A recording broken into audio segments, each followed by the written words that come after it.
హల్లెలూయా, హల్లెలూయా. దేవునికి మహిమ కలుగును గాక. ఈరోజు దేవుడు మనతో మాట్లాడుచున్న మాట, భయపడకు, చింతపడకుండే అని చెప్పేసి దేవుడు ఈరోజు మనతో మాట్లాడుచున్నాడు. అలాగనే మనము ఏమి చేయాలి? ఆ భయము పోవాలంటే, ఆ చింత మన దగ్గర నుంచి పోవాలంటే ఏ విధముగా మనము దేవుడి యొక్క వాక్యమును బట్టి, దేవుడు చెప్పుచున్న మాటలను బట్టి మనకు ఆ భయము పోతుంది, లేదంటే ఆ చింత పోతుందని దేవుడు ఈరోజు మనతో తెలియజేస్తున్నాడు. మొదటిగా చూసినట్లయితే యెషయా 41వ అధ్యాయము 13వ వచనం ఒకసారి చదువుదామండి.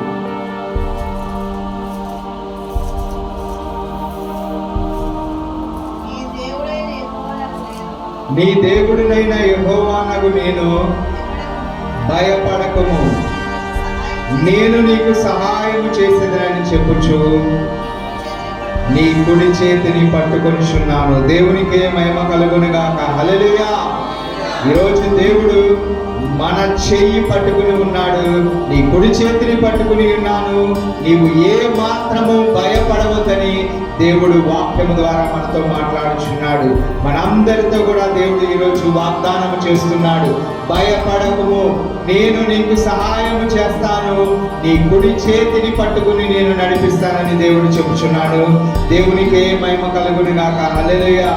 ఎంత గొప్ప దేవుడు అండి మన దేవుడు. ఏ భయము పడవద్దని చెప్పుచున్నాడు. ఎందుకని అంటే ఆయనను నమ్మిన బిడ్డలను, ఆయనను విశ్వసించిన బిడ్డలను, ఆయన యందు నిరీక్షిస్తున్న ప్రతి బిడ్డను కూడా ఏ భయము లేకుండా ఆయన కాపాడతానని చెప్పుచున్నాడు. ఎప్పుడు అంటే ఆయన పాదాల దగ్గరికి వెళ్ళినప్పుడు, ఆయన సన్నిధిలో ఉండినప్పుడు, ఆయన చెంత చేరినప్పుడు ఏ భయము పడవలసిన పని లేదు, ఏ చింత పడవలసిన పని లేదు, ఏ బాధ పడవలసిన పని లేదు. ఎందుకని అంటే ఆయన మనలో ఉంటే, ఆయన మన దగ్గర ఉంటే ఆయనే ఆ భయమునంతటిని కూడా తీసివేసే దేవుడై ఉన్నాడు. సహాయము ఆయన చేస్తానన్నప్పుడు ఈ లోకంలో ఆయనకు తెలియకుండా, లేదంటే జరగకుండా ఏది కూడా లేదండి. సమస్తమును సృష్టించిన దేవుడికి సమస్తము సాధ్యమే. హల్లెలూయా, హల్లెలూయా. మన దేవునికి సమస్తము సాధ్యమే. మనకు ఏ భయము అవసరం లేదు, ఏ చింత అవసరం లేదండి. మనము చేయవలసిన పని ఏమిటంటే, మనము చాలా మంది కూడా భయపడినప్పుడు ఏం చేస్తున్నారంటే, కొంతమంది క్రైస్తవులు అయినప్పటికీ, కొంతమంది అన్యులైనప్పటికీ, కొంతమంది లోకములో ఇంకా తెలుసుకోకుండా దేవుణ్ణి అన్యులుగా ఉండిపోయిన వారు కూడా చాలా మంది ఏం చేస్తారంటే, జ్యోతిష్యాలకు లేదంటే ఆ యొక్క చేతి యొక్క గీతలను చూసి చెప్పించుకోవడానికో వివిధ విధాలుగా వారందరూ కూడా పరుగులు తీస్తూ ఉంటారు. ఎందుకని అంటే మనము సజీవమైన దేవుని నమ్ముచున్నప్పుడు, ఆయన చెంత ఉండినప్పుడు ఏ భయము పడకూడదండి. అన్యులు భయపడి అలాగున చేస్తున్నారంటే అది వారికి జ్ఞానము లేక వారు చేస్తున్నారు, లేదంటే వారు ఆ లోక జ్ఞానము కలిగి అలాగున చేస్తున్నట్లుగా మనం చూస్తున్నామండి. అలాగనే మనలో చాలా మందికి చాలా భయాలు ఉంటాయి. కుటుంబ విషయంలో భయము ఉంటుంది, అలాగే ఉద్యోగ విషయంలో భయము ఉంటుంది, అలాగనే మనము చేస్తున్న వ్యవసాయం కానీ, పనుల్లో కానీ, చేతి వృత్తిలో కానీ ప్రతి విషయంలో కూడా ఏదో ఒక భయం ఉంటుంది. ప్రతి మనిషికి భయం అనేది ఉంటుంది. ఏ విషయంలో అయినా, ఒక విషయంలో అయినా కూడా భయపడుతూ జీవిస్తూ ఉంటారు. కానీ ఈరోజు దేవుడు మనతో చెప్పుచున్న మాట, ఏ భయము అవసరం లేదు. భయము పడితే మనము క్రైస్తవులుగా మనం భయపడవలసిన వారిగా ఉండకూడదు, అలాగనే చింతపడవలసిన వారిగా ఉండకూడదండి. అలాగనే చాలా మంది చేస్తున్న పనులు ఎలాగనంటే, భయము వచ్చినప్పుడు చాలా మంది కొన్నిసార్లు ఏం చేస్తారంటే, నా దగ్గర ఎంత డబ్బు ఉంది కదా అని చెప్పేసి అనుకుంటూ ఆ డబ్బును బట్టి అతిశయపడుతూ ఉంటారు. నా దగ్గర ఎంత బంగారం ఉంది కదా, నాకు ఏ భయము లేదు అని చెప్పి అతిశయపడుతూ ఉంటారు. మనందరికీ కూడా కొంత 2-3 సంవత్సరాల క్రితం ఏమైందండి, కరోనా వచ్చినది. అప్పుడు ఎలా ఉంది పరిస్థితి? ఏ డబ్బు ఏమి చేయాలా, ఏ బంగారం ఏమి చేయాలా, ఏ ఆస్తి ఏమి చేయాలా, ఏ పేరు ఏమి చేయాలా, ఎవరి కాళ్ళు పేరు కలిగిన వారు కూడా ముందు మేము బ్రతికితే చాలని చెప్పేసి ఎవరి కారు జీవించిన విధంగా చూస్తున్నాము. డబ్బు ఉన్నవారు కూడా డబ్బును బట్టి ఏమీ చేయలేకపోయారు. చాలా మంది కూడా చనిపోయిన వారిగా ఉన్నారు. ఎంత డబ్బు ఉన్నా, ఎంత ఆస్తి ఉన్నా, ఎంత పేరు ఉన్నా, ఎంత ప్రతిష్ట ఉన్నా ఏమీ కూడా వారిని ఆ భయం నుండి, చావు భయం నుండి తప్పించలేకపోయింది. కానీ మనం సజీవులుగా ఉన్నామంటే మహాదేవుని కృప, ఆయన కృపను బట్టి ఆ కరోనా మన ఎదుటికి వచ్చినా దాటిపోయే విధముగా దేవుడు చేసి ఉన్నాడు. మన వరదలు వచ్చినా దేవుడు దాని నుంచి తప్పించేవాడిగా మనల్ని ఉంచి ఉన్నాడు. దేవునికే మహిమ కలుగును గాక. హల్లెలూయా. అన్యుల వలె మనము లోకములోనికి చూడకూడదండి. మనం చూసినట్లయితే యెషయా 47వ అధ్యాయంలోనే 13వ వచనం మేము చదువుదామండి ఒకసారి. 47:13 వచనం. నీ విస్తారమైన యోచనల వలన నీవు అలసి ఉన్నావు. జ్యోతిష్కులు, నక్షత్ర సూచకులు, మాసచర్య చెప్పువారు నిలవబడి నీ మీదకి వచ్చినవి రాకుండా నిన్ను తప్పించి రక్షించుదురేమో ఆలోచించుము. దేవునికే మహిమ కలుగును గాక. ఈ జ్యోతిష్యాల వల్ల, నక్షత్ర సూచిక వల్ల, మాసచర్య చెప్పు వారు నిలవబడి నీ మీదకు వచ్చి వారిని రాకుండా నిన్ను తప్పించి రక్షించుదురేమో ఆలోచించుము. అలా చెప్పిన వారు ఎవరైనా ఉన్నారంటే ముందు వారి యొక్క జాతకమునో లేదంటే వారి యొక్క స్థితిలో చూసుకోవాలి కదా. ముందు వారికి ఆ పరిస్థితి వచ్చినదంటే వారి స్థితి బాగాలేకే వారు అలాగునే చెప్పుకుని జీవనాధారముగా బ్రతుకుచూ ఉన్నారు. ఆ మాటలు చెప్పుకుని లేదంటే ఆ యొక్క కొన్ని విషయాలను చెప్పి వారు అలాగునే బ్రతుకుచున్నట్లుగా మనము చూస్తున్నామండి. అలాంటిగా చెప్పుచున్న వారిని మనం అడిగితే ఏది మన మీదకు రాకుండా తప్పించు రక్షించుదురేమో అని ఆలోచించగలరా? మనము కూడా ఒకసారి ఆలోచిద్దాం. మనము కూడా ఎప్పుడైనా ఒకసారి అలాగున చెప్పించుకున్న వారిగా ఉన్నట్లయితే అజ్ఞానముగా మనము ఉండిన వారిగా ఉన్నాం. కానీ ఇప్పుడైతే దేవుని యొక్క పరిశుద్ధమైన జ్ఞానము చేత నింపబడిన వారిగా ఉన్నాము. దేవుని యొక్క వాక్కు చేత నింపబడిన వారిగా ఉన్నాము. కానీ నింపబడిన వారిగా ఉన్నాము కాబట్టి మనము అన్యుల వలె ఆ నక్షత్రముల వైపు, ఆ జాతకముల వైపు, లేదంటే ఎవరో ఎక్కడికి వెళ్ళి తాయిత్తు కట్టుకుంటే ఇది జరుగుతుంది, అక్కడికి వెళ్ళి ఇది చేస్తే మన భయము పోతుంది, మన చింత పోతుంది, మనకు సమస్తము జరుగుతుందని చెప్పేసి మనం అలా పరుగులు తీసేవారిగా ఉన్నామంటే ఏ ప్రయోజనము కూడా మనకు లేదండి. ఎందుకని అంటే మనము సజీవమైన దేవుని దగ్గరకు వచ్చి ఆయన చెంత ఉండి ప్రార్థన చేస్తే చాలండి. ఆయన ఉచితముగా అన్నీ మనకు సమకూరుస్తాడు. ఉచితముగా, ఫ్రీ. ఇప్పుడు గవర్నమెంట్ వారు ఫ్రీగా ఎలా రేషన్ ఇవన్నీ ఇస్తున్నారు, అంతకు మించిన ఉచితమైన ప్రేమ చేత మనకు సమకూరుస్తున్నాడండి. వారు పదవిలో ఉన్నప్పుడు ఇస్తూ ఉంటారు, లేదంటే వారి పదవి కాలం వరకే మనకు అందుచూ ఉంటవి. కానీ దేవుడు మన జీవిత కాలమంతా కూడా ఉచితమైన ప్రేమ చేత మనల్ని నింపుతాడండి. దేవునికే మహిమ కలుగును గాక. హల్లెలూయా. అలాగనే మనము ఏమి తిందుమా, ఏమి తాగుదుమా, లేదంటే లోకంలోకి ఎలా పరిగెడదామనే ఆశలు, కోరికలతో మనము జీవించకూడదు. క్రైస్తవ బిడ్డలుగా మనము జీవిస్తున్నామంటే మనకు ఏ విషయంలో భయపడవలసిన పని లేదు. భయం కూడా మన చెంతకు రాకుండా ఆ ఇజ్రాయేలు ప్రజలను ఎలా అయితే కాపాడి ఉన్నాడో, ఎర్ర సముద్రం ఎదురుగా వచ్చిన దానిని పాయలు చేసుకుని దాటుకుని వెళ్ళిపోయారు. అలాగనే అరణ్యంలో యుద్ధము మీదకు వచ్చిన, యుద్ధము చుట్టూరు వచ్చినా కూడా ఎవరు కూడా ఏమి చేయలేకపోయారు.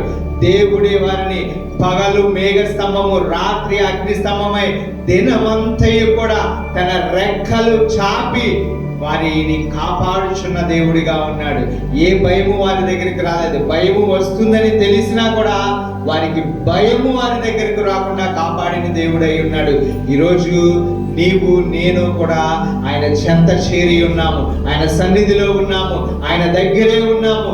ఆయన చూసే దేవుడై ఉన్నాడు, మన ప్రార్థనను ఆలకించే దేవుడై ఉన్నాడు, మన మొరను ఆలకించే దేవుడై ఉన్నాడు. అలాంటి దేవుడు మనము ఏ విషయములైనా భయపడితే ఆ విషయమును బట్టి ఆ భయము మన దగ్గరకు రాకుండా సహాయము చేసే దేవుడై ఉన్నాడు. ఆయన ఎవరండి? నజరేయుడైన యేసుక్రీస్తు వారు. హల్లెలూయా. అలాగనే మనం మత్తయి సువార్త 6వ అధ్యాయము 25వ వచనం చదువు.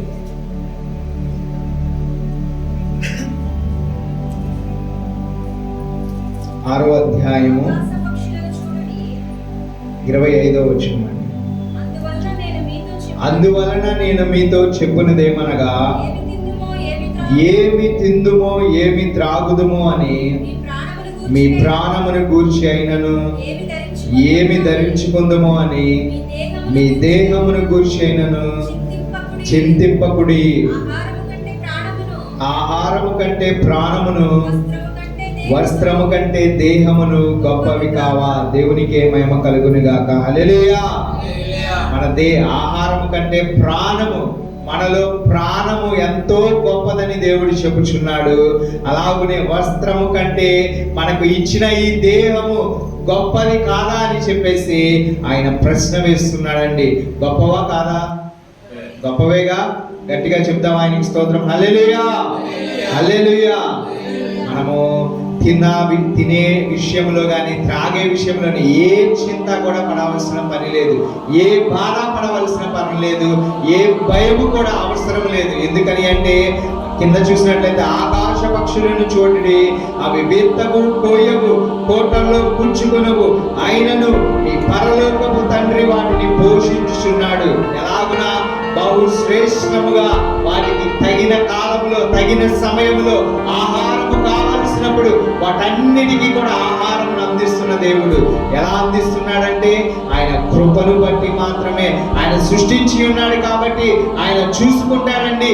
ఏ భయం అవసరం లేదు.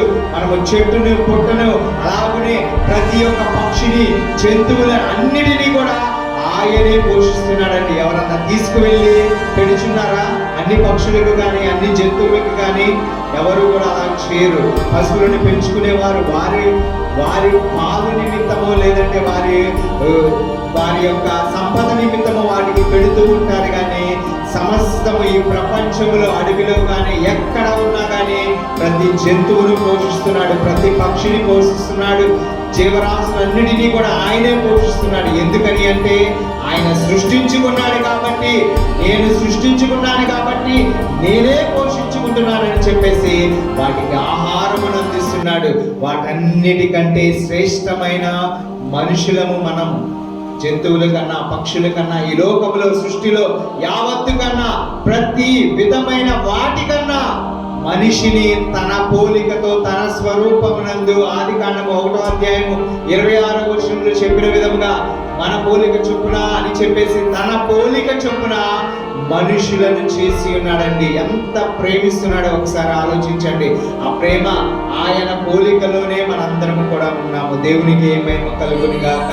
ఆ పక్షులను పోషిస్తున్న దేవుడు, ఆ జంతువులను పోషిస్తున్న దేవుడు, ఆ జీవరాశులను పోషిస్తున్న దేవుడు, చెట్లను కూడా ఆఖరికి పోషిస్తున్న దేవుడు తన పోలిక చొప్పున సృష్టించిన మనిషిని పోషించడా? మనము తిండి గురించి భయపడవసరం లేదు. త్రాగడానికి విషయంలో అంటే దాహమును తీర్చుకునే విషయంలో భయపడవలసిన అవసరం లేదు. మన వస్త్రములు ఏవై ఉన్నావో వాటి గురించి మనము భయపడవలసిన అవసరం లేదు. మన ప్రాణమే వీటికన్నా గొప్పదండి. ఆ ప్రాణము ఉన్నంత వరకే మనిషికి విలువ. ఆ ప్రాణము పోతే మనిషి విలువ సమాధిలోకే, లేదంటే హిందువులైతే ఆ యొక్క మంటలలో చితి మీద పేర్చి కాల్చి వేస్తూ ఉంటారు. అలాగున మట్టి పాలు కావలసిందే. ఏదేమైనా ప్రాణము మనం ఆహారము కన్నా విలువైనదని గుర్తుపెట్టుకోవాలి. కానీ ప్రాణము పెట్టిన దేవుణ్ణి నీవు మర్చిపోతే మనకు భయమే మిగులుతుందండి. మనం భయపడకూడదంటే ప్రాణము పెట్టిన దేవునికి కృతజ్ఞత తెలపాలి. ప్రతి విషయంలో ప్రార్థనను చేయాలి. దేవా, నీవు నాకు ప్రాణముని ఇచ్చావు, నా ప్రాణమునకు ఆహారము కావలసినప్పుడు నువ్వు ప్రార్థన చేయి, దాహము కావలసినప్పుడు ప్రార్థన చేయి. వీటి గురించి నువ్వు చింతపడవలసిన పని లేదు. వాటి కొరకు నువ్వు పరుగులు తీసుకుని పని చేసుకోవాల్సిన పని లేదు. ఎందుకని అంటే సమస్తమును సృష్టించిన దేవుడు సమస్తమును పోషిస్తున్నప్పుడు బహు శ్రేష్టముగా మనుషులను పోషిస్తాడు. వాటి విషయంలో భయపడవలసిన పని లేదు. మనము భయపడవలసిన పని దేనికి అంటే ఎక్కడ పడిపోతామా, ఎక్కడ సాతానులో పడిపోతామా, ఎక్కడ సాతాను మనలను కృంగతీస్తుందా, ఎక్కడ మనల్ని సాతాను పడవేస్తుందా, ఈ లోకంలో లేదంటే ఏదో ఒక ఆశల వైపు తీసుకువెళుతుందా, ఏదో ఒక వ్యసనము వైపు తీసుకువెళుతుందా, ఆ విషయంలో మనము భయపడుతూ ప్రార్థన చేసే బిడ్డలుగా ఉండాలండి. తిండికో, లేదంటే త్రాగడానికో, లేదంటే ఏదో ఒక వస్తువులకో, లేదంటే ఏదో ఒక విషయానికో, లేదంటే కుటుంబంలో పరిస్థితులకో మనము భయపడవలసిన పనే లేదు. ఎందుకని అంటే క్రీస్తు మనకు తోడుగా ఉన్నాడు, క్రీస్తు మనకు అండగా ఉన్నాడు, క్రీస్తు మనలో జీవిస్తున్నాడు. కాబట్టి మనము ఏ భయం కూడా మనము పడవలసిన అవసరం లేదు. దేవునికి మహిమ కలుగును గాక. హల్లెలూయా, హల్లెలూయా. మనము తిండి విషయంలో ఈ రోజు నుంచి భయపడదామా? భయపడకూడదు. త్రాగే విషయంలో భయపడకూడదు, వస్త్రం విషయంలో భయపడకూడదు, ఏ విషయంలో కూడా భయము పడకూడదు. ఎందుకని అంటే ఆకాశ పక్షులు మన ఎదురుగా ఎన్నోసార్లు మన పైనుంచి వెళుతూ ఉంటాయి. వాటిని చూడండి, పొద్దున్నే వాటికి లెగుస్తాయి, బ్రష్ చేసుకుంటాయా మనలాగా ఏమీ ఉండవు. వాటికి చక్కగా నిద్ర లేగుస్తాయి. సూర్యుడు రాగానే వాటికి వెలుగు కలగగానే ఆ నిద్ర లేగుస్తాయి. ఆ యొక్క పిల్లలను గూట్లో పెట్టేసుకుని జాగ్రత్త చేసుకుని బయటికి ఆహారానికి వెళ్ళిపోతాయి. అవి సాయంత్రానికి వెళ్తాయా, మళ్ళీ మధ్యాహ్నానికి వెళ్తాయా మనకు తెలియదు, కానీ సాయంత్రానికే మళ్ళీ పక్షులు తిరిగి వస్తున్నట్లుగా మనం చూస్తూ ఉన్నామండి. అవి ఆహారం కోసం ఎక్కడికి వెళ్ళాలో వాటికి తెలియదు. దేవుడే వాటిని తీసుకువెళ్తాడు, దేవుడే ఆహారాన్ని సమకూర్చుతాడు. అక్కడ సమృద్ధిగా అవి తిని తిరిగి పిల్లలను తీసుకుని వచ్చి సమృద్ధి కలగజేసే దేవుడై ఉన్నాడు. అలాగనే వాటికన్నా ఈ ప్రపంచములో అన్నిటికన్నా మనమే శ్రేష్ఠులమండి. జ్ఞానముని ఇచ్చి ఉన్నాడు, ప్రాణముని ఇచ్చి ఉన్నాడు, దేహముని ఇచ్చి ఉన్నాడు, ఆత్మను ఇచ్చి ఉన్నాడు. ఏ జంతువుకు ఆత్మ లేదు, ఏ యొక్క పక్షికి ఆత్మ లేదు, కానీ మనిషికి మాత్రమే ఆయన ఆత్మను ఇచ్చినట్లుగా మనం చూస్తున్నామండి. ఆ మనిషికి ఆత్మ దేవునికి అప్పచెప్పవలసిన విషయములో మనము భయపడవలసిన వారిగా ఉన్నామండి.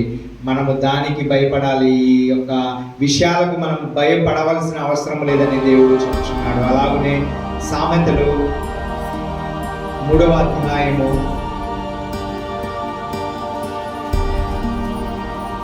5వ వచనం ఒకసారి చూడండి.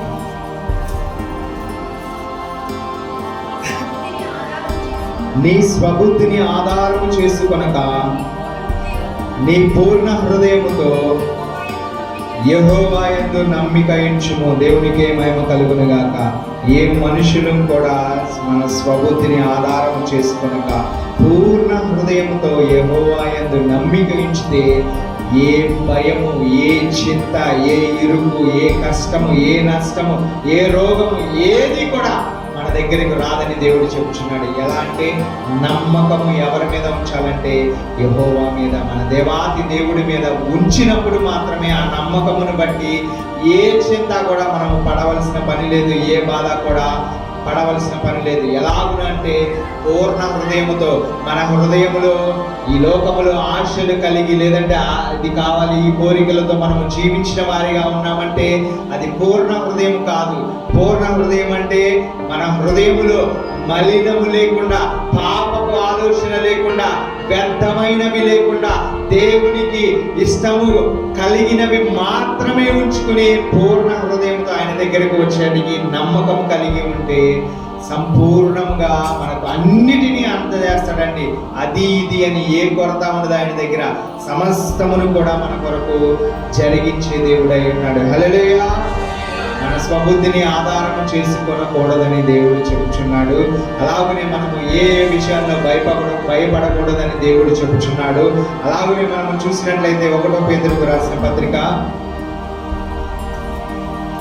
పేతురుకు రాసిన మొదటి పత్రిక 5వ అధ్యాయము 7వ వచనం ఒకసారి చదువు.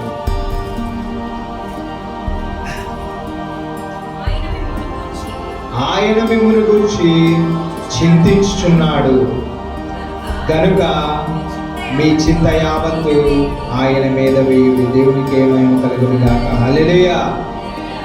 ఆయన మన గురించి చింతపడుచున్నాడండి. ఎంత గొప్ప దేవుడండి మన దేవుడు, ఎంత ప్రేమాతిమయుడండి ఆయన. మన గురించి కొన్నిసార్లు మన తల్లిదండ్రులే చింతపడరు. ఎందుకు ఇలా అయిపోయాడు, లేదంటే ఇలా మారిపోయాడు అని చెప్పేసి తిడతారు. లేదంటే కొన్నిసార్లు కొట్టిన వారు కూడా ఉంటారు, కొన్నిసార్లు దూషిస్తూ ఉంటారు. అలాగనే భార్యాభర్తల విషయంలో కూడా చాలాసార్లు అలాగనే జరుగుతుంది, పిల్లల విషయంలో కూడా అలాగనే జరుగుతుంది. అందరూ కూడా ఈ లోకంలో ఉన్నవారు వారి స్వబుద్ధిని ఆధారం చేసుకుంటారు కాబట్టి ఇలాగునే ఉంటుంది. కానీ మన దేవాతి దేవుడు ప్రేమను బట్టి, ఆయన కృపను బట్టి ఏం చేస్తాడంటే మన చింత ఆయన మీద వేసినప్పుడు ఆయన చింతిస్తూ ఉంటాడండి. అందుకొరకే కదా మన పాపముల కొరకు, మన బాధ కొరకు, మన చింత కొరకు, యావత్తు మనుషులందరి కొరకు ఆయన ఏం చేశాడంటే సిలువ మీద వేసేసుకున్నాడు. మన భారమనంతటిను చేతులు చాపి ఆయన ఆ యొక్క మేకుల మీద వేలాడుచూ ఉన్నాడండి. అలాగున ఆయన ప్రేమ చూపిస్తున్నాడండి. ఇంకా మనకు ఏ బాధ ఉన్నా, ఏ కష్టం ఉన్నా, ఏ నష్టం ఉన్నా అన్నిటినీ కూడా ఆయన ఆల్రెడీ భరించేసి ఉన్నాడు. 2024 సంవత్సరాల క్రితమే ఆయన భరించి ఉన్నాడు. కాబట్టి ఆయన ఏ చింత పడవద్దని ధైర్యముగా మనతో వాక్యం ద్వారా ఈరోజు నేను మీతో మాట్లాడుచున్నానండి. మన చింత యావత్తు ఆయన మీద వేసేద్దామండి. ఆయన పాదాల చింత పెట్టేసి, దేవా నా చింత వేసి ఉన్నాను, నా భయము వేసి ఉన్నాను, నా బాధను వేసి ఉన్నాను, నా కష్టమును వేసి ఉన్నాను, నా పరిస్థితులన్నిటినీ తీసుకొచ్చి పూర్ణ హృదయముతో నీ పాదాల చింతే పెట్టేసి ఉన్నాను, నాకు భయమును తీసివేయి, చింతను తీసివేయి అని అడిగినప్పుడు ఆయన మన చింతను ఆయన భరించి మనకు ఆశీర్వాదాలను, మేలులను, కృపలను ఆయన అధికంగా ఇచ్చే దేవుడై ఉన్నాడు. దేవునికే మహిమ కలుగును గాక. హల్లెలూయా. ఈ రోజు నుంచి మన చింత ఆయన మీద వేసేద్దామా? వేసేసి ఉన్నామా? ఆల్రెడీ వేసేసి ఉన్నాము. ఇంకా ఏదైనా వస్తే మనం బ్రతికించినప్పుడు సాతాను గారు ఏదో ఒకటి గలిబిలి పెట్టాలని చూస్తూ ఉంటాడు. ఆ వాటిని మర్చిపోయి ఉన్నట్లయితే ప్రార్థన చేసినప్పుడు ఆ ప్రార్థనను బట్టి దేవుడు గుర్తు చేస్తాడు. వాటిని మరలా తీసుకువచ్చి మూట వలె తీసుకొచ్చి ఆయన పాదాల చెంత పెట్టేసి ఆశీర్వాదాల మూటను, మేలుల మూటలను, దీవెనుల మూటలను తీసుకుని మన భుజాల మీద వేసుకుని మనం ఇంటికి వెళదాం. దేవునికి మహిమ కలుగును గాక. హల్లెలూయా. ఈరోజు ప్రతి ఒక్కరికి దేవుడు అలాగను చేయును గాక. అలాగనే మన మత్తయి సువార్త 7వ అధ్యాయము 7వ వచనం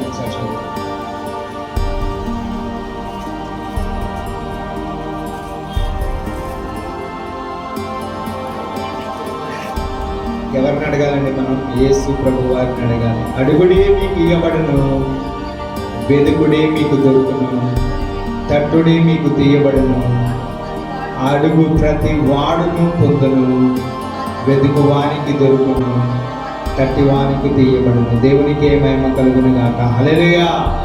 హల్లెలూయా. మనం కూడా చాలా విషయంలో భయపడి కొన్నిసార్లు ఆ భయమును బట్టి దేవుణ్ణి అడగడం మర్చిపోతాం. గుర్తుండదు. లేదంటే ఆ టెన్షన్లో మనం ఏం చేస్తూ ఉంటామంటే ఫస్ట్ ఇది చేసేసి తర్వాత దేవుడి దగ్గరికి వద్దాంలే అనుకుని మన ఇష్టానుసారంగా మన సొంత ఆలోచనతో చేసేసి తర్వాత దేవుడి దగ్గరికి వస్తాం. అప్పటికి జరగవలసిన నష్టం జరిగిపోతుంది. అలాగున మనము చేయకుండా క్రైస్తవులుగా మనము చేయవలసిన క్రైస్తవులు అంటే ముందు మనము క్రీస్తును అడిగి ఏదైనా సంప్రదించి మనము చేయవలసిన వారిగా ఉన్నాము. క్రైస్తవులుగా పిలువబడుతున్నాం, క్రీస్తు బిడ్డలుగా పిలువబడుచున్నామంటే మన తండ్రిని అడగాలి ఫస్ట్. మనం ఇంట్లో కూడా చిన్నపిల్లలు ఉన్నట్లయితే వారికి పెద్దలుగా ఉన్న తల్లిదండ్రులను మాత్రమే ప్రతి విషయమును అడిగి చేస్తూ ఉంటారు. ఏ కుటుంబంలో అయినా అలాగనే ఉంటుంది. వారి వయసు వచ్చి జ్ఞానం కలిగి అన్నీ తెలుసుకున్న తర్వాత కొన్ని ఆలోచనలు వారు సొంతగా చేస్తూ ఉంటారు. కానీ మనము కూడా దేవుని దృష్టిలో ఎప్పటికీ కూడా చిన్న పిల్లలమే. మనము కూడా ఈ లోకంలో జ్ఞానం ఒక జ్ఞానమా? దేవుని జ్ఞానము ముందు ఈ జ్ఞానము వెర్రితనం అండి. అసలు దేనికి పనికి రాదు. మన జ్ఞానము మనం మట్టిలో నుంచి వచ్చి మట్టి జ్ఞానము మనది. దేవునిది పరిశుద్ధ జ్ఞానము. ఆయన జ్ఞానము అమోఘమైన జ్ఞానం అండి. ఆయన జ్ఞానము ముందు మనకు వెర్రితనముగా ఉంటాము. అలాగనే మనము కూడా ప్రతి విషయంలో దేవుణ్ణి సంప్రదించాలి, అడగాలి, మొర పెట్టాలి. అందుకే ఆయన చెప్తున్నాడు, అడుగుడి మీకు ఇయ్యబడును, అడిగితే ప్రతి వానికి కూడా ఇయ్యబడుచున్నదని చెప్పేసి దేవుడు చెప్పుచున్నాడు. అలాగనే వెతుకుడి మీకు దొరుకును. మనము ఏదైతే ప్రార్థనలో వెతుకుతామో ప్రతిదీ కూడా దొరికేలాగా దేవుడు చేస్తూ ఉన్నాడండి. తట్టుడి మీకు తీయబడును, అడుగు ప్రతి వాడును పొందుకును, వెతుకు వానికి దొరుకును, తట్టు వానికి తీయబడునని దేవుని యొక్క వాగ్దానం ఈరోజు చేస్తున్నాడు. దేవునికి మహిమ కలుగును గాక. హల్లెలూయా. హల్లెలూయా. ఇది క్రైస్తవులుగా మనం అందరం చేస్తున్నాం. అన్యులు కూడా ఎవరైనా బాధలో ఉన్నప్పుడు, లేదంటే దేవుడిని ఎరగని వారైనా సరే నిజ దేవుడు అని ప్రార్థన చేస్తే వారికి కూడా దేవుడు కార్యం చేసిన చాలా సాక్ష్యాలు ఉన్నాయండి. ఎందుకని అంటే నిజమైన దేవుడే ప్రార్థనను వినేవాడిగా ఉన్నాడు. నిజమైనగా మనం హృదయపూర్వకంగా ఎప్పుడు కన్నీటితో ప్రార్థన చేసి, పశ్చాత్తాపంతో ప్రార్థన చేసి, హృదయపూర్వకంగా ప్రార్థన చేసి నిజముగా మనము దేవుణ్ణి అడిగితే ఆయన దేవుడై ఉన్నాడు కాబట్టి ఆయన మాత్రమే వింటాడు. ఈ లోకంలో వేరే ఎవ్వరు కూడా వినరు కూడా. ఎందుకని అంటే అవన్నీ విగ్రహాలుగా ఉన్నాయని మనందరికీ తెలుసు. అవి మనుషులు సృష్టించి ఉన్నాడు, కానీ మనుషులే దానిని దేవుడు చేసినట్లుగా మనం చూస్తున్నాము. దేవుడు మనిషిని చేశాడు కానీ మనిషి దేవుణ్ణి ఎక్కడా కూడా చేసలేదు. మన దేవుడైతే మనల్ని చేశాడు కాబట్టి మన దేవుణ్ణే మనం ఆరాధిస్తున్నాం. దేవునికే మహిమ కలుగును గాక. హల్లెలూయా. అలాగనే ఎవరైనా ఈ లోకంలో ఎవరైనాను ఆయన నామములో కానీ, నిజ దేవుడైన నామములో కానీ, అసలు దేవుడే అని నామములో మనము ప్రార్థన చేస్తే ఆయన ప్రతి ప్రార్థనను ఆలకించేవాడిగా ఉన్నాడు. చాలా మంది కూడా ఒక చిన్న ముక్క వాక్యము దొరికిన ఆ మాటను బట్టి వారందరూ కూడా చదివినప్పుడు ఆ మాటను బట్టి వారి హృదయాలు మారినట్లుగా మనం చూస్తున్నాం. ఒక ఆయన సాక్ష్యం చూసినట్లయితే ఆ ట్రైను చనిపోదామని వెళ్ళినప్పుడు, ఆ పట్టాల మీదకు వెళ్ళినప్పుడు, ఆ పట్టాల మీద ఒక ఆయన ఏం చేశాడంట, బైబిల్ ఇస్తే ట్రైన్లో నుంచి బైబిల్ ఇసిరేస్తే అవి చల్లా చెదిరైపోయి చిన్న వాక్యము ముక్క అక్కడ పడి ఉన్నదంట. పడి ఉన్నప్పుడు ఒక అతనేమో వేరే ఊరి నుంచి వచ్చి అక్కడ ట్రైన్ పట్టాల మీద వెలుచు, నేను చనిపోవాలి ఈరోజు, ఎలా అయినను ఈ కష్టాలు భరించలేను, నష్టాలు భరించలేను, ఈ బాధలు నేను భరించలేను అని చెప్పేసి ఆయన ఆ పట్టాల మీద వచ్చి చనిపోదామని చెప్పేసి పడుకుని అలా చూస్తున్నప్పుడు ఒక కాగితము రాళ్ళ కింద నుంచి అలా ఎగురుతూ కనపడిచినప్పుడు అది తీసుకుని చదివితే, నేను నిన్ను ప్రేమిస్తున్నానని దేవుడు చెబుతున్నానండి. దేవునికి మహిమ కలుగును గాక. హల్లెలూయా. అసలు ఏంటిది ఇది, నన్ను ఎవరు ప్రేమిస్తున్నారని చెప్పేసి ఆయన ఇది దేనిలోది, ఆయన అన్యుడిగా ఉన్నాడు, ఇది అక్కడది, ఇది మాట ఎక్కడిది అని చెప్పేసి ఆ మాట ఆయన హృదయమును ఎంతగానో ఆయనను ఆ హృదయమును వేదన కలిగించినది. ఆ హృదయములో ఆయనకు ఎంతగానో ప్రేమ కలిగేలాగా దేవుడు చేసి ఉన్నాడు. ఆయన హృదయములో ఆ యొక్క ఇది తెలుసుకోవాలి, ఇది ఎవరు నాకు ఈ మాటని చెప్పారని చెప్పేసి పరిశుద్ధాత్ముడి ప్రేరేపణ కలిగించినప్పుడు ఆయన ఆ ఊరిలోకి వచ్చినప్పుడు ఆ యొక్క సహోదరుని కానీ ఆ యొక్క బంధువుల్లో ఉన్నవారిని ఆయన స్నేహితులను అడిగినప్పుడు ఒక అతను చెప్పాడంట, ఇది మా బైబిల్లోది అని చెప్పాడంట, పరిశుద్ధ గ్రంథంలోది అని చెప్పినప్పుడు సరే ఆ మాటను బట్టి చూసినప్పుడు ఆయన చదువుచున్నప్పుడు ఆయన అలాగనే చదువుచు ఆ ప్రేమను బట్టి ఆయన ఎంతగానో మారిపోయినట్లుగా మనం చూస్తున్నామని ఆయన ఇప్పుడు ఒక సేవ చేస్తూ అనేక మందిని రక్షణ మార్గంలోనికి తీసుకువెళ్తున్నాడు. ఒక పట్టాల మీద చనిపోయే వ్యక్తిని భయపడి బ్రతకడానికే భయపడి చావుకు దగ్గరకు వెళ్ళినప్పుడు ఆ భయపడిన వాడినే దేవుడు ఎంచుకొని ఈరోజు అనేక మంది అలాగున ఉన్న వారిని రక్షణలోనికి తీసుకువచ్చి ఏ భయము లేకుండా దేవుడు చేస్తున్నాడు. దేవునికే మహిమ కలుగును గాక. హల్లెలూయా, హల్లెలూయా. అలాగనే ఫిలిప్పీయులకు రాసిన పత్రిక 4వ అధ్యాయము 6వ వచనం ఒకసారి చదువుతాం. 4 అధ్యాయము 6-7 వచనం ఒకసారి చదువుతాం.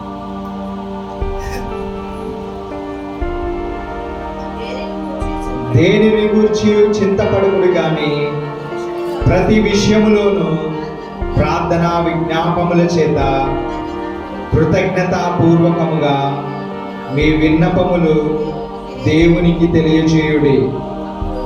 అప్పుడు సమస్త జ్ఞానమునకు మించిన దేవుని సమాధానము యేసుక్రీస్తు వలన మీ హృదయములకును మీ తలంపులకును కావలియుండును. దేవునికి మహిమ కలుగును గాక. హల్లెలూయా. నమ్మిన వారికి గట్టిగా బిగ్గరగా చెప్తామా? హల్లెలూయా. మనము ఇదే విషయంలో కూడా చింతపడకుడు కానీ ప్రతి విషయంలోనూ ఏమి చేయమంటున్నాడంటే ప్రార్థన చేయాలి. అక్కడ 3 మాటలను దేవుడు చెప్పుచున్నాడు. ఒకటి ప్రార్థన, ఇంకోటి విజ్ఞాపన, మూడోది విన్నపములు. 3 చేసిన తర్వాత కృతజ్ఞతాస్తుతులు మనము చెల్లించాలండి. అలాగున చెల్లించిన వారిగా మనం ఉండినట్లయితే సమస్త జ్ఞానమును మించిన దేవుని సమాధానము ఈ లోకములో ఏ జ్ఞానము సరిపోదని మనం చెప్పుకున్నాము. అలాగున దేవుని సమాధానము యేసుక్రీస్తు వలన మన హృదయములకును మన తలంపులకును కావలిగా ఉండునండి. దేవునికే మహిమ కలుగును గాక. హల్లెలూయా, హల్లెలూయా. చివరిగా ఈ మాటలను వివరించి నేను ముగిస్తానండి. ఇక్కడ చూసినట్లయితే 3 మాటలు చెప్పుకున్నాము. ఏమిటండి 3 మాటలు ఒకసారి చెప్తారా? మొదటి మాట ఏంటి? ప్రార్థన. ఈ యొక్క చదివిన వచనములో నుంచి ఒకసారి మళ్ళీ చదవండి. దేనిని గురించి చింతపడకుడు కానీ ప్రతి విషయములో మొదటి మాట ప్రార్థన, రెండో మాట విజ్ఞాపముల చేత కృతజ్ఞతాపూర్వకముగా మీ విన్నపములు మూడో మాట, నాలుగోది కృతజ్ఞతాపూర్వకముగా. ఈ 4 మాటలు గుర్తుపెట్టుకోండి. మన జీవితంలో కూడా అలాగున మనము చేసిన బిడ్డలుగా ఉండినట్లయితే సమస్తము కావలి ఆయనే ఉంటాడు. మనము చూసినట్లయితే ప్రార్థన ఎలా చేస్తామంటే మనం ప్రతి విషయాన్ని బట్టి అన్నిటిని కలిపేసి మనము ప్రార్థనగా చేస్తూ ఉంటాము. అది ప్రార్థన చేస్తూ ఉంటాము. మనం ఇతరుల పట్ల ప్రేమ కలిగి కొన్నిసార్లు ప్రార్థన చేస్తాము. మన అవసరాలకు కొన్నిసార్లు ప్రార్థన చేస్తాము. కొన్ని విషయాలను బట్టి అన్ని విషయంలో మనం ప్రార్థన చేసి ముందుకు వెళ్ళిన బిడ్డలుగా ఉంటాము. ప్రార్థన మనము చేసినప్పుడు ఎలాగని చేయాలంటే హృదయపూర్వకముగా పశ్చాత్తాపముతో కన్నీరు కలిగి ఆకాశము వైపు చేతులు చాపి ఆయన తట్టు తిరిగి మనము ప్రార్థన చేసే బిడ్డలుగా ఉన్నామంటే ప్రతిదీ కూడా అనుకూలముగా మనకు జరిగించే దేవుడై ఉన్నాడు. ఆయన చిత్తములో ఏదైతే ఉంటుందో ఆ చిత్తమును నెరవేర్చే దేవుడై ఉన్నాడు. దేవునికే మహిమ కలుగును గాక. హల్లెలూయా. ప్రార్థన ఎలాగును చేయాలి, విజ్ఞాపన ఎలాగును చేయాలంటే ఏదైనా ఒక విషయమును బట్టి, ఇది జరగని విషయం అయితే ఆ జరగని విషయమును బట్టి పట్టుకుని మనము దేవుని దగ్గరకు వచ్చి ఆ విషయమును బట్టి విజ్ఞాపన చేయాలి. ప్రార్థన విజ్ఞాపన అలాగునే చేయాలి. ఒక విషయమును పట్టుకుని ఆ విషయమును బట్టి ఆ విజ్ఞాపన దేవునికి చెబుతూ ఉండాలి. దేవా, నేను ఇది కావాలి, లేదంటే ఇది ఆశ, దీని మీద నేను ఇలాగున చేయాలని ఆశ కలిగి ఉన్నాను, లేదంటే ఇలాగున సువార్త ప్రకటించాలని ఆశ కలిగి ఉన్నాను, లేదంటే నేను ఈ పని చేయాలని ఆశ కలిగి ఉన్నాను అని చెప్పేసి దేవుని దగ్గర విజ్ఞాపన ఆ మాటను బట్టి ఆ యొక్క పనిని బట్టి మాత్రమే మనము విజ్ఞాపన చేసిన బిడ్డలుగా ఉండినట్లయితే ఆ ఒక్కదాని గురించే విజ్ఞాపన చేసినప్పుడు ఆ విజ్ఞాపనను బట్టి దేవుడు కార్యము చేసే దేవుడై ఉన్నాడు. దేవునికే మహిమ కలుగును గాక. హల్లెలూయా. ప్రార్థన ఎలా చేయాలంటే మనము అన్ని ఇతరుల పట్ల ప్రేమ కలిగి చేస్తూ ఉంటాము. అన్నిటిని బట్టి ప్రార్థన చేస్తూ ఉంటాము. ప్రార్థన ఆ విధంగా చేస్తాము. విజ్ఞాపన అనేది ఎలా చేయాలంటే ఒక విషయమును బట్టి ఆ విషయమును పట్టుకుని ఆ విషయమును బట్టి మనము విజ్ఞాపన చేసినట్లయితే జరిగేంత వరకు విడిచిపెట్టకుండా చేసినట్లయితే విజ్ఞాపనకు కార్యమును గొప్ప సమాధానమును ఇచ్చే దేవుడై ఉన్నాడు. అలాగునే విన్నపములు. ఇప్పుడు విన్నపములు అంటే మనము అనేక విషయములు చెబుతూ ఉంటాము. ఆ విన్నపములన్నిటినీ బట్టి అలాగున మనము ప్రార్థన చేసేవారిగా ఉండాలి. విన్నపములు అంటే సంఘములో విషయములే కావచ్చు, కుటుంబ విషయములే కావచ్చు, లేదంటే మన సహోదరుల కుటుంబంలో విషయములే కావచ్చు. ఏ విషయమునైనాను విన్నపములుగా అన్నిటినీ సమకూర్చుకుని దేవుని దగ్గరకు వచ్చి ప్రార్థన విన్నపములను చేసే బిడ్డలుగా మనము ఉండాలి. ఇవన్నీ చేసిన తర్వాత సమాధానమునిచ్చే దేవుడే ఆయన ఉన్నాడు. ఆయనకు మనము ఏమి చేయాలంటే కృతజ్ఞతలు తెలియజేయాలండి. చాలా మంది కూడా మనము చిన్న సహాయము ఎవరైనా మనకు చేసినట్లయితే ఎమ్మటే మనం ఏం చేస్తామంటే థ్యాంక్ యూ బ్రదర్, లేదంటే థ్యాంక్ యూ అండి అని చెప్తూ ఉంటాము. మరి అన్ని చేసిన దేవునికి మనం కృతజ్ఞత తెలపగలమా? తెలపలేమండి. ఏం చేయాలి? మనకు ప్రార్థన విజ్ఞాపన విన్నపములు చేసినప్పుడు సమాధానము ఇచ్చినా ఇవ్వకపోయినా కూడా దేవుని చెంత విడిచిపెట్టేసే వారిగా ఉన్నాము. మన భయమును తీసుకువచ్చేసి విడిచిపెట్టాం, చింతను తీసుకొచ్చేసి విడిచిపెట్టాం, బాధను తీసుకొచ్చేసి విడిచిపెట్టాం. విడిచిపెట్టినప్పుడు అవి మరలా మన దగ్గర ఉంటాయా? విడిచిపెడితే ఉండవనే కదా అర్థం. విడిచిపెట్టేసిన తర్వాత ఆయన చూసుకుంటాడు. నీ చింత యావత్తును తీసుకువచ్చి నా మీద వేసే అని దేవుడు చెప్పుచున్నప్పుడు ఆయన ఆల్రెడీ భరిస్తూనే ఉన్నాడు. ఆయన గాయములను కట్టేవారిగా మనము ఉండాలి. ఆయనను మనము మహిమపరిచే బిడ్డలుగా, కృతజ్ఞతాపూర్వకముగా మహిమపరిచే బిడ్డలుగా ఉండాలంటే మన చింత యావత్తు ఆయన మీద వేసేసి ఏ భయము ఏ చింత లేకుండా కృతజ్ఞతాపూర్వకముగా మనము ప్రార్థన చేయాలండి. ఇవన్నీ చేసిన తర్వాత కృతజ్ఞతాపూర్వకముగా భయము నుంచి విడిపించావు, చింత నుంచి విడిపించావు, బాధ నుంచి విడిపించావు, కష్టం నుంచి విడిపించావు, అనారోగ్యం నుంచి విడిపించావు, ఆస్తి విషయంలో విడిపించావు, లేదంటే నా రోగము విషయంలో విడిపించావు. అన్ని విషయంలో నన్ను విడిపించినందుకు దేవా నేను కృతజ్ఞతాపూర్వకముగా నీకు ప్రార్థన చేస్తున్నాను, కృతజ్ఞతలు తెలియజేస్తున్నానని హృదయపూర్వకంగా పశ్చాత్తాపంతో మనం చేసినట్లయితే ఆయన కావలి మనతోనే ఉంటుంది, పరిశుద్ధాత్ముడు కంచె మనతోనే ఉంటుంది. జీవిత కాలమంతా కూడా ఏ భయము ఏ చింత లేకుండా మనము జీవించే బిడ్డలుగా దేవుడు చేస్తాడు. ఎప్పుడు మనము చేసినప్పుడు అంటే మొదటిది ఏంటండి? ప్రార్థన, రెండోది విజ్ఞాపన, మూడోది అన్నిటికన్నా ఇంపార్టెంట్ది నాలుగోది ఏంటండి? కృతజ్ఞతాపూర్వకంగా. మళ్ళీ చెప్దామా? మొదటిది ప్రార్థన, రెండోది విజ్ఞాపన, మూడోది విన్నపము, నాలుగోది కృతజ్ఞత కలిగి జీవించాలండి. క్రైస్తవులుగా మనము జీవిస్తున్నామంటే అన్ని విషయాలు తీసుకొచ్చి దేవుని దగ్గర పడేయడమే కాదు, కానీ పడవేసిన వాటిని బట్టి కృతజ్ఞతాపూర్వకముగా మనము జీవించినప్పుడే ఏ భయము మనకు దగ్గరకు రాదు, ఏ చింత మన దగ్గరకు రాదు, ఏ కష్టము మన దగ్గరికి రాదు, ఏ బాధ కూడా మన దగ్గరకు రాదని దేవుడు ఈరోజు మనతో మాట్లాడుచున్నాడండి. ఆయన ఏం చేస్తాడో మనం చదివి ఉన్నాం కదా. మొదటిగా యెషయా 41:13 ఏమని చెప్పి ఉన్నాడంటే, ఆయన సహాయం చేసే దేవుడై ఉన్నాడు, ఆయన మన కుడి చేతిని పట్టుకుని నడిపించే దేవుడై ఉన్నాడు. అలాంటి గొప్ప దేవుడిని మనము ఎలాగునో కృతజ్ఞతలు తెలపాలి. మన జీవిత కాలం అంతా కూడా కృతజ్ఞతలు తెలిపితే మనము జీవితము కూడా సరిపోదు. ఎందుకని అంటే ఆయన చేసిన మేలులు అలాగుంటాయి, ఆయన కృప అలాంటిది. అలాంటి ఆయనకు మనము కృతజ్ఞతలే తెలిపాలి. ఈ చిన్న వాక్యమును దేవుడు దీవించునుగాక. ఆమేన్. అందరం కూడా మోకరించినట్లయితే హృదయపూర్వకముగా మనము విన్న వాక్యమును బట్టి ప్రార్థన చేసుకుందామండి. మన ప్రార్థన, విజ్ఞాపన, విన్నపమును, మన కృతజ్ఞతాస్తుతులు ఆయనకి చెల్లించవలసిన వారిగా ఉన్నాము. ప్రతి ఒక్కరము కూడా మోకరించకపోతే లేచి నిలబడి మనము ప్రార్థన చేసుకుందామండి. ప్రతి ఒక్కరు కూడా ప్రార్థన చేసుకుందామండి.